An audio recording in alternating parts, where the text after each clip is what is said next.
ସମସ୍ତେ ତ କୁଲାରୀ ଶାଗ ଖାଉଥିବ ତ ମୁଇଁ ଆଜି ସେ କୁଲାରୀ ଶାଗର ଫୁଲର କଢ଼କେ ଆଜି ମୁଇଁ ଭଜା କରିମି। ତ ଗଛେ ସବୁ ଫୁଲ ଫୁଟିଗଲାନ ବାଛି ବାଛିକିରି ମୁଇଁ ସେଥିରୁ କଢ଼ ମାନେ ତୋଲିକିରି ଆଣିଲି।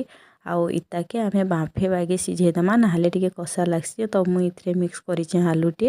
ତ ଦେଖୁନ୍ ହେଦାକା ମୁଇଁ ଏଇଟା ସିଝେଇ ଦେଲି ନ ତ ଟିକେ ଚେକ୍ କରିଦେଲି ଦେଖିଲି ସିଝିଗଲାନ। ତାରପରେ ମୁଇଁ ଏଇଟା ପିଠଉ ଦେଇକି ଭଜା କରିମି। ପିଠଉରେ ଗୋଟେ ପିଆଜ କାଟିକି ପକେଇଦେଲି ଆଉ ଯେନ୍ ସିଝେଇକି ରଖିଥିଲି ଆଲୁ ଆଉ ସେ କୁଲାରୀ କଢ଼କେ ଦେଇଦେଲି ଆଉ ଦେଲି ନୁନ ହଳଦୀ ଆଉ ଗୋଟେ ଲଙ୍କାକେ ଟିକ୍ ଟିକ୍ କରିକି ଦେଇଦେଲି ଆଉ ତାହାକେ ଭଲସେ ସାନି ଦେଇ ସାରିଲି। ତାରପରେ ମୁଇଁ ତାୱା ବସେଇ ଦେଇଥିଲି ତାୱାଟା ମୋର ଗରମ ହେଇଗଲାନ ସେଥିରେ ମୁଇଁ ସେ କଢ଼କେ ଦେଇଦେଲି ଆଉ ଥାଲି ଟିକେ ଖାପିଦେଲି। ବେଶୀ ଟାଇମ୍ କିଛି ଖପା ନାଇଁ ପଡ଼େ ଆଗରୁ ଆମେ ତାକେ ସିଝେଇଥିଲା ଟିକେ ଟାଇମ୍ ଥାଲି ଖାପିକି କାଢ଼ିଦେଲି ଆଉ ଆର ସାଇଡ଼୍ ଟିକେ ଉଲ୍ଟେଇ ଦେଲି ଭଜାକେ ଟିକେ ଏପଟ ସେପଟ କରିକି ଉଲ୍ଟେଇ ଦେଇ ସାରିଲା ପରେ ରେଡ଼ି ହେଇଗଲା ଆମର କୁଲାରୀ କଢ଼ର ଭଜା।